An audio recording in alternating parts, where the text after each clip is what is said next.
ini masih kayak mau jajan jajanan serba 10 ribuan yang ada di Mall 23 Pascal Bandung. Kira-kira ada nggak ya jajanannya 10 ribuan di Mall 23 Pascal? Pas nyampe Pascal teh aya naon ieu meni rame kieu kudu ka ngalalantri. Ternyata lagi ada pop up wow spaghetti resto yang harga spaghettinya mulai dari 10 ribuan aja. Setelah ditelusuri mah ternyata mereka teh pakai spaghetti instan dari wow spaghetti atau ya. Saya inget sih kami mah ini tuh bener-bener viral banget di Jakarta teh, sekarang ada di Bandung. Wah bener-bener kudu wajib nyobaan. Ieu mah terus dimasakinnya juga ku chef bule siga kieu tah tingali. Langsung we pesen wow spaghetti miti bolotna sama wow spaghetti creamy carbonara nu hargana teh ngan cebanan alias 10 ribu tah ieu teh barudak. Pas dicobain teh alas ya bener-bener enak pisan barudak, rasa creamy-nya pas, tekstur spagettinya teh lembut, gak nyangka ya harga 10 ribuan setengah ieu. Itik pe 50 juta kali barudak kayak nama tuh lamun ka Pascal 27 teh ngan mau 10 ribu ge bisa wareg atuh kadaharan spaghetti di dieu. Apalagi yang rasa miti bolognese juga ternyata enak barudak, rasa si spagettinya teh resto banget, bikin kenyang di si porsina teh. Wah ieu mah bener-bener moal gagal bener-bener worth it. Pokoknya mah warga Bandung wajib pisan buru-buru datang ke sini karena si pop up teh cuma ada dari tanggal 29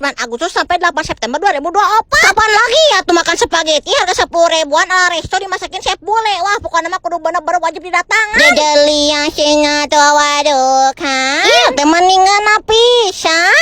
Karena si kayak mah ketagihan jadi langsung we meuli anu varian instan. Nah berikut ini juga bisa dibeli di warung terdekat, harganya teh cuma 3 ribuan aja. Beres tepidinya kalau makan di sini mah bisa gratis juga foto booth. Komodo ieu lamun jeung barudak bawah ieu mah bakalan rame bener-bener ngenapisan loba gratisanan. Yo atuh urang didatengin. Nama tempatnya teh Pop Up Spaghetti Resto yang ada di Mall 23 Pascal Bandung.